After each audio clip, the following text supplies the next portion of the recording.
Hi. Let's look at the second part of the previous screencast. In the previous screencast, we saw how we could get values of controls or elements from a form using JavaScript. Now, in this particular form, what we are going to do is do validation. Validation implies that we need to check a value before submitting a form to make sure whether the value is correct or not. This happens in every form. You have, as part using a web-based system, you must have noticed, like in a login form or a registration form, that whenever you try to add values to a form elements and you add an incorrect value, it provides you with a feedback saying this is an incorrect value. Now, there are different ways of providing a feedback. Now, before we go on to that, let me just clarify one important thing. Validation happens both at client side and at server side. Client side validation refers to any validation that happens during working with the browser, working with the page within the browser itself. This is easy for some fields. You cannot do it for every one of them. Okay, like for example, checking whether the email address is valid or not, or if the password is of the exact length, or the password contains special characters, or things like these, where you can check those things at the client side or within the browser itself. These can be done using JavaScript, and these are called client side validation. This is what we are going to do today. There is another type of validation which is referred to as server-side validation, using any type of server-side script programming language such as Ruby, Python, PHP as in our case, or any other programming language which is based on the server side, ASP.NET as well. Now, why do we do server-side validation? Now, there are some cases where we need to check for something. We need to check whether the username that you used is a unique one which is not already used by someone else. In that case, you cannot do it on the client side because the database of all the usernames is on the server side. So what you need to do is send your username to the server. It will check it there and then reply it back to you saying that this server name is used or it's not available. This way you will get an idea that you get to know that the chosen username is correct. In this case, this doesn't happen at the client side, this happens at the server side. Now let me give you a quick example of these two.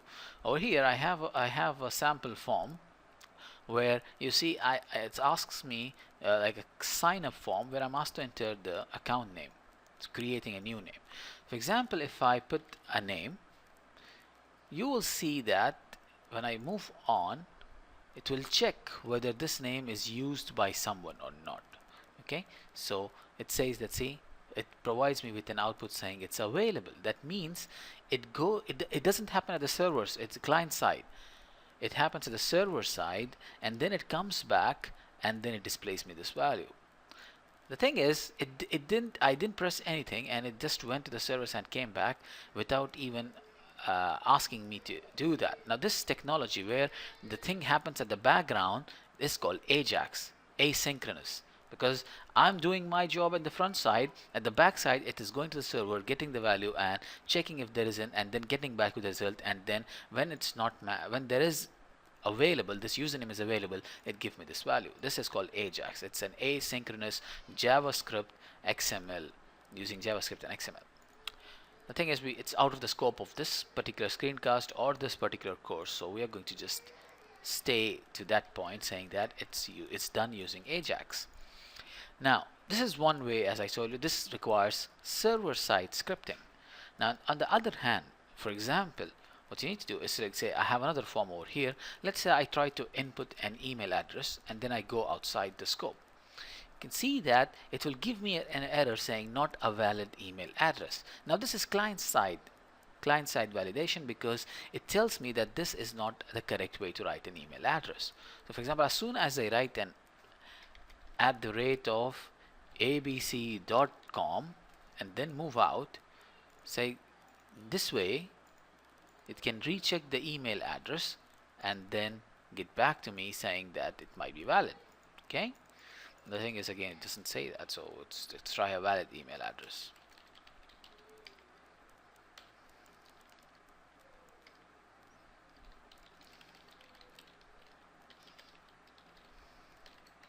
Okay. Okay. The issue is it's still it did it one time and then that's it. It stopped. So it's not doing interactively. So that means if it's valid, it will accept it. But the thing is that this is a valid email address. Okay, so let's stick to that. This is how what happens. This is the client side, and this one, what happens over here, is the server side validation. Now, validation usually requires a set of steps that you need to think of before you actually do validation. And let's see those steps using this flowchart. Let's say the first thing you need to ask yourself when validating something is, when do you want to validate? There are two ways of doing that. One type of validation is upon submit. It will validate only once you press the submit button. That means as you are going on in the form typing something, it will not give you an error unless and until you press the submit button. This is rare these days. This is rare, very rare these days. The other way of doing that is as you type. This is interactively. I mean, it's going to check as you are typing it, and if there is an error, it will give you an error before you actually submit the form using the submit button. Okay, let's go back to our examples. You see the thing that happened over here was, like, for example, when I started, let me just refresh this page and you will see that I don't know if this is the one. This is done. Let's say over here I try to input an email address and then go outside. You see, please use a valid email address. Without even pressing the login button, it's giving me an error over here saying that please enter a valid email address. Now, similarly, let's say if I want to go over here, I'm on this form, and then I simply go ahead and select the button over here. You will see, okay, what happened. It should give me an error, but decided to go outside. Not sure why. Okay, you see, it says, it gives me the complete list of all the errors over here. See, please enter a language, please enter an email address, and you get the list of all the errors. Now these errors happen only when I press the submit button, but you can have both of them. You can have both of them in your form.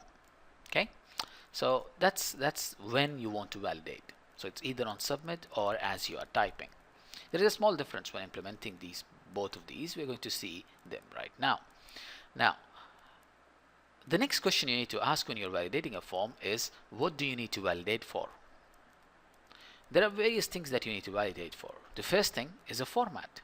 As you see over here, when I was typing my email address, it gave me an error. When I type the email address and go to the next particular question, it says that not a valid email address. Now it's checking the format of that and replying back to me saying that it's not valid. Now this type of errors, this type of validation or checking of information where you are checking for the format of the entered string lies in this area, which is format. The next one is confirmation. I don't know if we have it over here. Yeah, we have it over here. So most of the forms we have usually have a create password and confirm password, whether these two are the same or not. So let's say I'm going to enter some password over here, and I'm going to enter again some password over here. Now you see, what will happen is both my passwords are different. Okay, it's not checking for that because there's an error, at least one number and one special character. Okay, this way I put something else over here. Now when I go down, okay, I did confirm my password. See over here, it doesn't say that to you very easily. It should tell me that they are not equal. But again, there are different ways of actually they're doing it. Let's do it over here. Let's say I'm doing something, and then I enter completely something else over here, and then let's see if it does tell me. The thing is, it didn't tell me up till now, so I think this is not interactive. So what we'll do is we'll just go ahead and create the account. Let's see if it gives me an error saying that these two, I say, it will give us please enter the same password in both the password fields. This means that these two are not the same. So these type of validation where you're checking for the same thing or comparing two fields, the values of two different fields, this is called as confirmation type of validation. This happens in many cases, sometimes in email addresses as well. You are required to enter your email address twice, and it matches those email addresses to actually allow you to register for something. The easiest one or the simplest form is the required field. The required field means it's a mandatory field. You have to enter it. You have to provide input. It should not be left empty. As you'll see over here that what I did was I entered an email address. It says not a valid email address. That means it's the formatting error. This one, please enter the same password in both the fields. This means they are not the same. Okay. Now it didn't give me something else, so I'm just going to delete this. Okay, and then again I'm going to submit the form. So let's see what happens. You see over here, please enter an account name that is at least 3 characters long. The password you enter is not allowed. Please select a different password. So over here it's checking whether these things were left empty or not. The same thing happened over here. For example, when we left something empty, what happened is it is going to go ahead and check for that particular thing and then reply it back to you saying whether this field was required or not. Okay, you can see over here it says please enter an email address. This means this is checking whether you enter this value or not. So it's a required field. You have to enter it. Okay, so these are the 3 types of what validation. What do you want to validate for? Is it the format of the input? Is it confirmation that you are comparing it to some other input and giving me a value? Or is it something that is required that I left blank? Okay. Now, the next question after that you need to ask is, how are you going to display the errors? Suppose the validation failed. Now, how are you going to tell the user that your validation failed?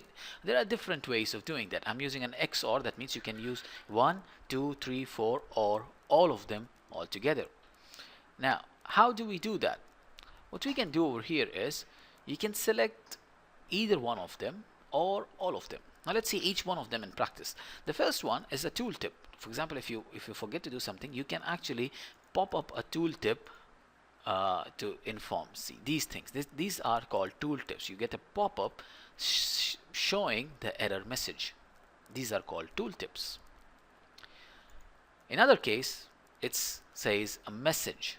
Now a message means you get a message saying that you didn't enter a field. This is something that we saw earlier over here. You see these things are called the messages. It gives you a message saying that you forgot to enter something, or this one, or even this one. So these are all messages. Providing you with a textual feedback saying you missed these things.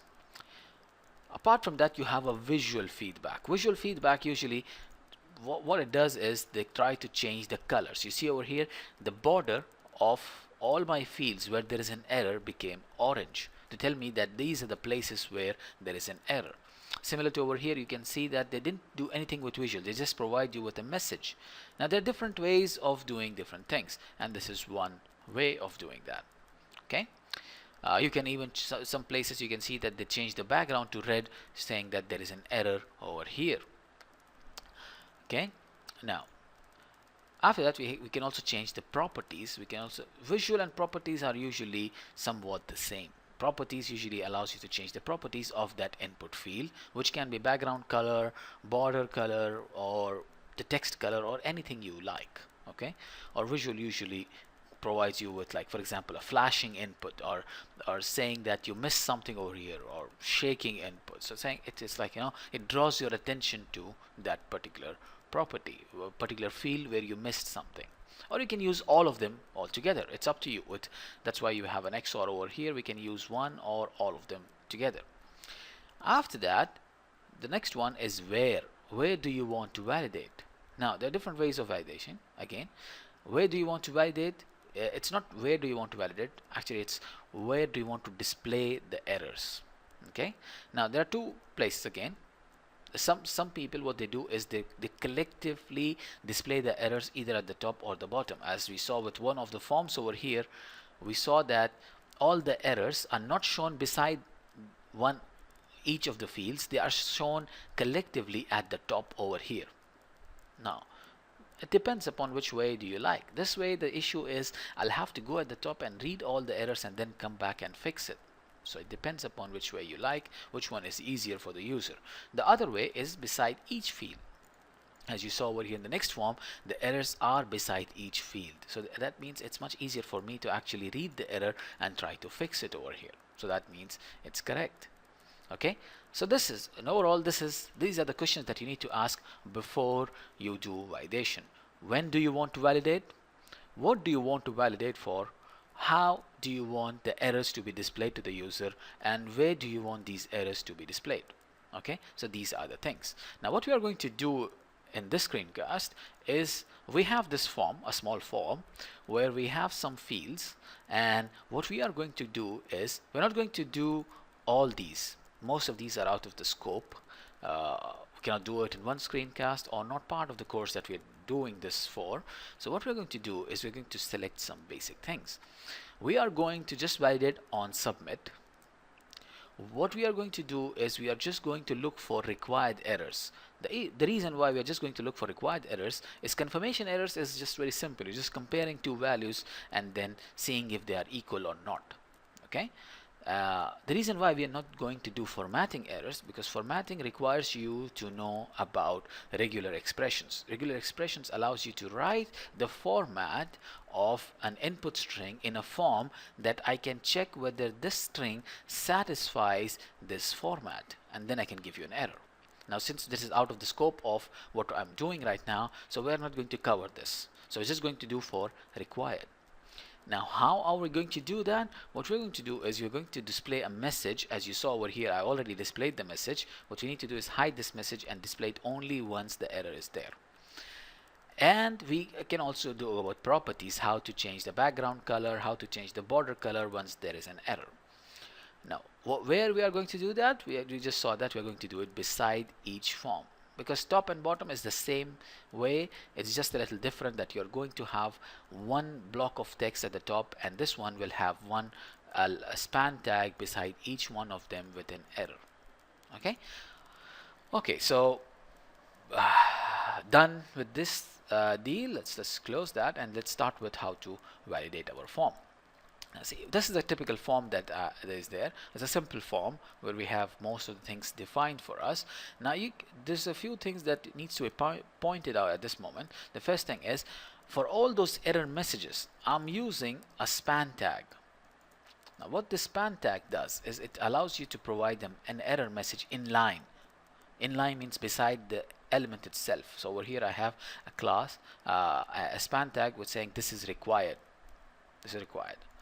Now what I did was I put all of them with a class error. Now why I did this? Because error, well, over here you go into the CSS code, you see that the error will have a color red, font style italics, and the size of 10 pixel. Okay, so that I can control the way the error is displayed for all of them one together. Okay, now each one of these errors are assigned a different ID, so I can control them when to display and when not to display in JavaScript. Okay, now apart from that, what I did was I'm using on-click validate. Now this on-click validate means I'm going to validate my form when the user presses the submit button over here. I'm not going to validate before that. I'm not going to validate as he types, but I'm going to validate once he presses this button. Okay, now we all know, we saw from the previous screencast that when we have a validate function over here, we need to create a function for validate. Now in JavaScript you create a function using the function keyword, and then we have validate, open and close, and this is the place where we are going to add our validation function. Okay, now let's begin with the first thing. Before we start, we need to hide these messages when the form loads, right? Because we don't want them to be displayed in the beginning itself. They are going to be displayed once there is an error. So what we're going to do is we are going to go to the error class, and we are just going to add one attribute property, which is visibility, and set it to hidden. Now, this way, when the form is loaded, these things will not be shown to us, only shown when there is an error. Now let's start with doing one by one. Now the first thing, employee IDs, you see a star over there, that means this is a required field. That means I have to check whether it's empty or not and then make this error message available. Now how do we do that? Okay, now we know how to get the value of an element. In the previous screencast I showed you how to get the values of these elements. Now see, employee ID has a name ID. The name of my form is vacation and the name of my control is ID. So in this case, what I can do to get that value is I can get a control first. Let's say var, and this is the ID, equal to document dot vacation, which is the name of my form, dot ID, which is the name of my control, right?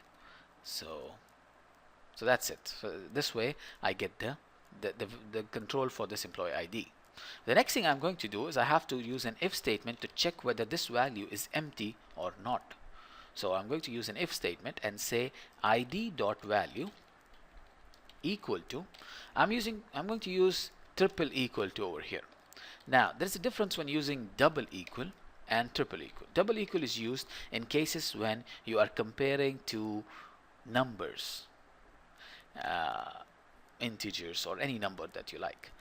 A triple equal is used for checking whether two strings are equal. That means they're exactly equal.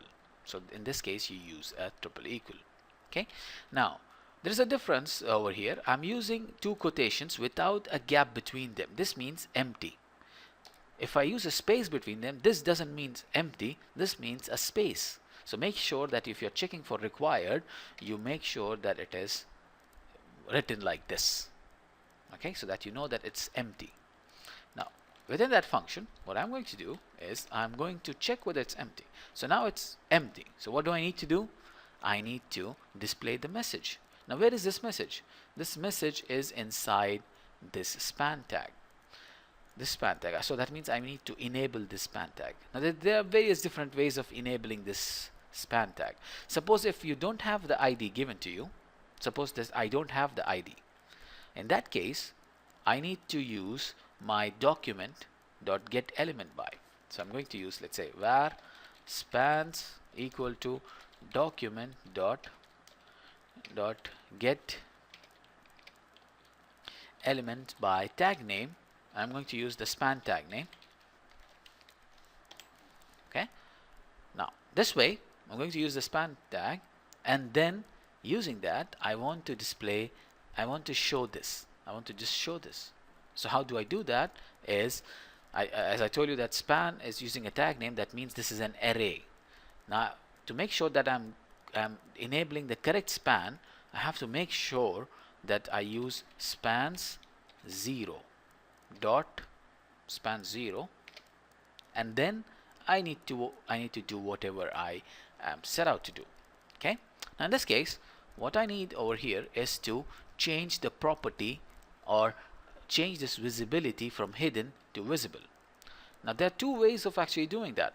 Let me show you both the ways. Now changing the property in Java, changing any CSS property through JavaScript, there are two ways of doing that. Changing CSS properties from JavaScript. Okay. Now how are we going to do that? Let's say the first one in this case is by using the set attribute function. Now there is a function in JavaScript which is called the set attribute. Now what we are going to do is we can use this function, set attribute function, and then we can assign an attribute style to it, because we know that when you are doing an attribute, the only attribute that you can have for changing the style is the style attribute. In HTML we saw that. What I want to do for that attribute is I want to set the value of visibility to visible. Okay, so I want to add the attribute style and then set the value of that style attribute to visibility equal to visible, and that's it. This way, whenever it's empty, I am going to get that. So let's go and see how it works like. So I'm going to refresh, and then I'm going to say submit. You see, this is the only one that is shown because I just enabled it over here. Okay, now let's go back and do something else. Let's say, okay, now this is the first way of setting the value.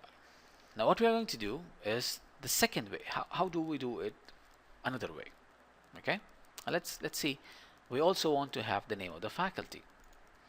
Okay, so over here I'm going to say var name equal to document dot vacation dot name. I hope it's name. I'm just going to go up and double check. Yeah, it's F name, so it's faculty name, so it goes to F name. Now what I'm going to do is I'm going to do the same thing. Var id dot name, okay, sorry, it should be name dot value triple equal to this blank, and then what I'm going to do is I checked it. I'm going to use the other way of changing the property in CSS. Changing the CSS property from JavaScript is by using style.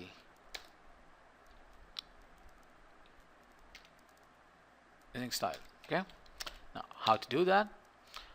The thing is, before you do that, you need to get a handle of the span tag. We already have the handle of the span tag, which is spans. Now because span is an array, we saw that the first index, the 0 index, is for the ID. The second index goes to this one. So what I'm going to do is I'm going to say span 1 dot style dot, and then I can assign any style that I like. So for example, if I want to change the visibility, I'll say visibility equal to, in this case I need to make it visible. Sorry. Okay, that's it. So there are two different ways of doing that. This one is a concise and a nice way to do that. This one is a longer way to do that. So I usually prefer the second one, that is using the style function or the style attribute that we have. Okay, style property. Okay, now let's go back, refresh the form, and this time submit it again. You see both of them are shown. So that's easy, right? Now the problem with using get elements by tag name in validation is the issue when I add one more span tag in my page before this. Okay, let's say for example I add a span tag over here.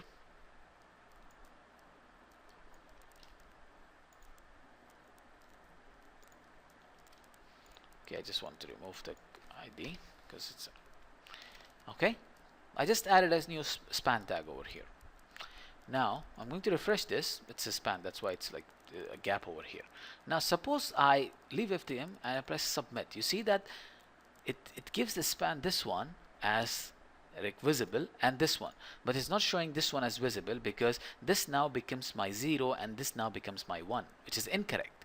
So the issue with using this is whenever you change the structure of your HTML page, you need to make sure your validation, or whenever you are using this way of getting elements and manipulating those elements, is correct or still holds. So if you don't want to do that, the other way is you can use the name property or you can use the ID. So let's go for the ID one. You see over here, each one of them is also assigned an ID. So if I want to do that, I'll just say I want to get the get element of this ID, okay, as I did earlier. So I'm going to just go ahead and say, okay, say var error ID equal to document dot get elements by ID, and this way I get the handle for the error ID. I hope the name is correct, error ID. And now I can safely just remove this and then add error ID. Okay, just add error ID, and then let me go back, refresh this, and then submit. You see now my form goes back to normal. So even if I add a new span tag, it doesn't affect what I'm doing right now. But the only problem is I need to declare get a handle for each span tag using the ID every time I need to do that. So it's a little longer, but it's safer than the previous one. Okay, so this is how we do it. So this is simple. This is how validation is done. Now let's see what happens, what we are doing with the other ones. Let's say gender is also required.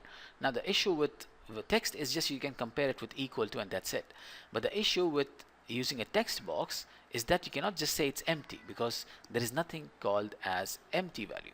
The issue, the thing that we need to do is check whether none of these is selected. That means they are required but not selected. So how do we do that? Now I already told you about the trick that I used in the previous screencast, where whenever you have radio buttons or checkboxes, you use a for loop. And the same thing we are going to do over here is use a for loop. So first I'm going to get a handle to my radio button, which is gender equal to document dot vacation dot, say what's my the name of my gender field, which is gender. So I'm going to say gender. Okay, that's it. And then I'm going to use the for loop that I did earlier. For, I have to check all of them, so I'm going to use the same thing, where I in gender. Now, okay, one integer is I have to check the same thing again, where gender of I dot checked. Now the thing is, I need to use a boolean to make sure that they are, if it checks, the boolean is changed. So if any one is checked, the boolean is changed. So I use a flag. It's a very important concept in programming, that whenever you want to keep track of something, you can use a flag. So I'm going to use a flag and set the value to 1. Okay, so if any time the gender is selected, if the gender is checked over here, I am going to set the value of flag to 0.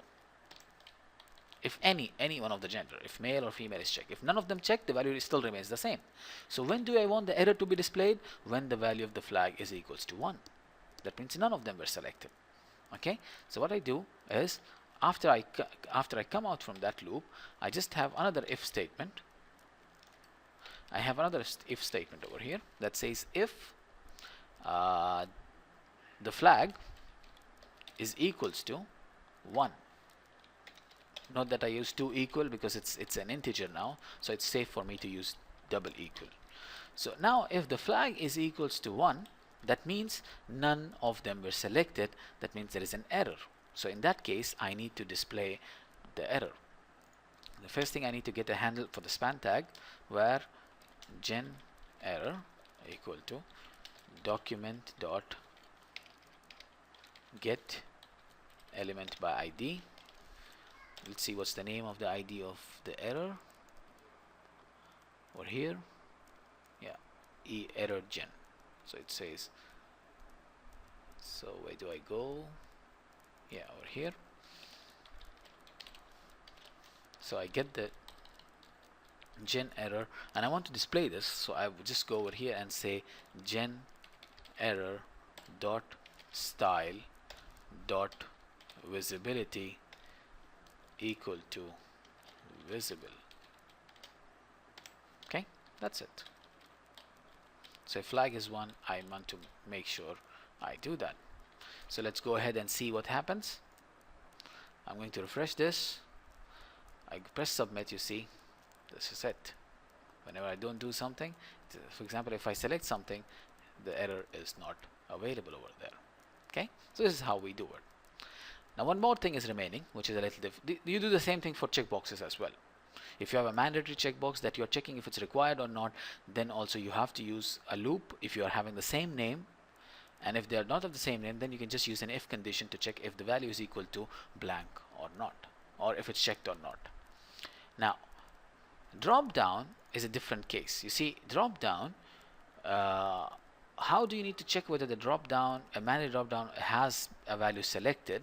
Is you have a small trick to do that. What you need to do is you have to have one option set to empty, the first one. In this case, you will know that it did not put any value over there. Okay, so that means you assign a value of something to that empty option, and then our work becomes simple. We just need to select. First, I'm going to get the handle where let's say position equal to document dot vacation dot, I don't know what's the name for that drop down list. It's position. So it says position, and what I do is I check the value of that position, so I can just say dot value is here itself. Now if position equal to default, that this is the value I put for something which doesn't have a value. So in this case, I put position equal to default, and over here what I do is I check whether if it's default, then I need to display the error. So what's my error over here? You see I have this error, span class error. I didn't put an ID over here, so let's go ahead and put an ID for this. Let's say error position. Okay, now what I need to do, the same thing I did earlier, where position equal to document dot get elements by ID, and then use the same thing, error position, and then I want to say error position dot style dot visibility equal to visible. Okay, that's it. So go back, refresh the page, and then submit. You see this is there. So I refresh the page, I change this, and then submit. It's not there. So this is how it is done. This is how it is done. Okay, I hope that's clear now.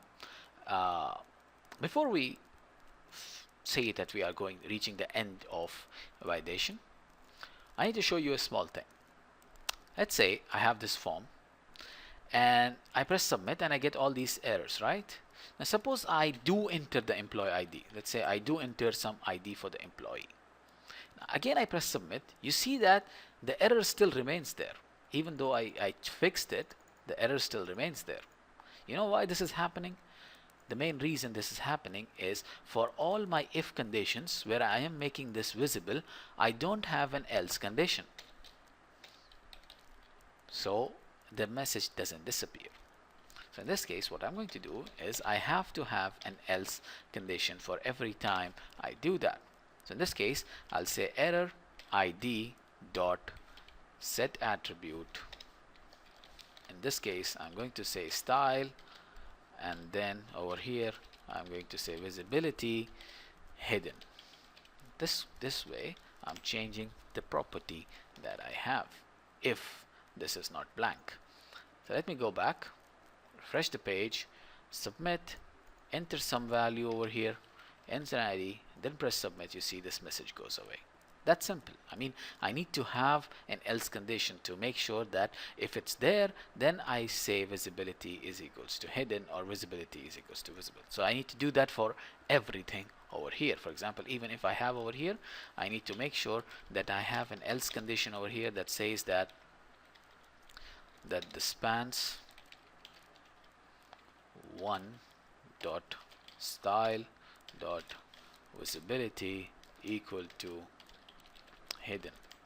Okay, I have to do that for everything that I have. If the flag is there, else. If the flag is 0, that means it's changed. So I'm going to say gen error dot style dot visibility equal to hidden. Okay, and the last one, which is the drop down list, I'm going to put else, and then over here error position dot style dot visibility equal to hidden. This way I have fixed all the problems right now. If I go back, refresh my page, submit it, and see all these errors, and I try to fix all these errors over here, and then press submit. See, all the errors are gone. Let's say I do something over here, select something, submit. You see, all the errors are gone now. So this is what I want, right? So that's cool. Now I hope this is clear now, how to validate, how to do. Now sometimes you are validating something, you get a small problem. Sometimes when you are validating and press the submit button, your form refreshes and you don't get the error messages. The problem is sometimes you need to use return over here. Return validate, and in your form you need to make sure that whenever there is an error you return false. So if there is no error, you return true. This way your form will not refresh itself whenever you find something like this. Like for example over here, see, whenever there is an error, what I need to do is I need to create a big flag where error equal to, let's say,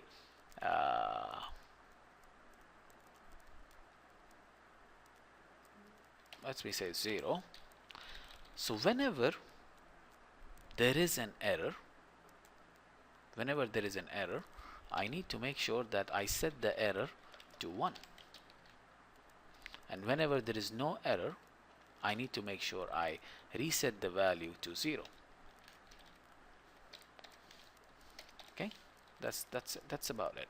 So whenever there is an error, you need to make sure that you are setting the value of error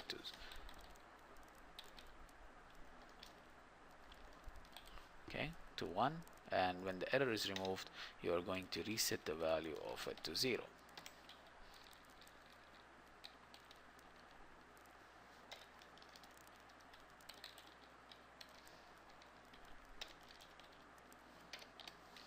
Okay, so before ending your form, what you need to do is you need to check the value of your error. If error equal to 0, that means there is no error.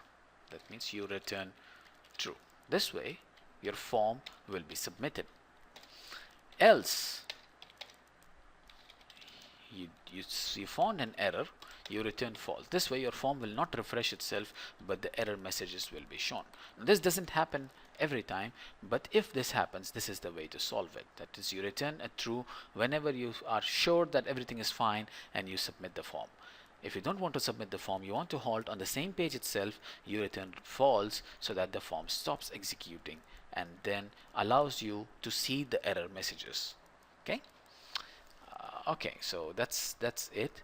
A small slight thing that I need to show you before we leave, that is, I told you that when you are displaying the messages, how we can show the user about the error. One way is to show the message itself that we just saw. These are the messages. The other way is to do it by changing the property. Like for example, if I want to change the property whenever there is an error, I can do something like this. Over here, let's say I have I'm going to do it for the name. Let's say I have the name. Yeah, the name over here. Let's say I want to do it for the ID. I'll just show you one so that you get the idea. So whenever there is an error, what I want to do is I want to change the background color of that input to red to identify that there is an error. So how do I do that? Now the control for that is ID, right? This is what I have, the ID. I use ID dot and then change the style using style dot. Now I want to change the background color. You see, the property that we use in CSS is background dash color. Now this is not acceptable when you are working with JavaScript. So how do you make it work? How do you use properties which has a hyphen between them or a dash between them? What you do is you remove the dash and then you capitalize the first letter of the second word. So it becomes background capital C color. This way, this is the way you need to write the code. And then I can just point out as red. I can do the same thing, ID style dot the color of the font to make it white so that I can actually see what's happening. Let's save this. I'm going to go back let's say go back to my page, refresh this, and then submit it, you will see that the background has changed to red, and I can actually change the font. So I can change any property. You can change any property you like. You can change the border color. As you saw over here in one of the forms, you saw that they changed the color of the border to orange. So you can do that. You can just change the color of the border to point out that there is a mistake over here. So you can change any property you like, but the only thing you need to remember that any properties that has a hyphen in between the two words, there are many of them. You remember border color or margin left, margin right, so many of the properties available. So if you want to do that, if you want to change a property from JavaScript that has a hyphen, you need to remove the hyphen and capitalize the first letter of the second word to make it work. So this way it will work. Okay, so I hope this is clear. This is as simple as that. And since we are not worried about the other forms of validation, which is formatting, which requires you to have a general knowledge about regular expressions, we're going to stop at this point. And this concludes our topic of JavaScript. Hope you enjoyed the screencast. Thank you.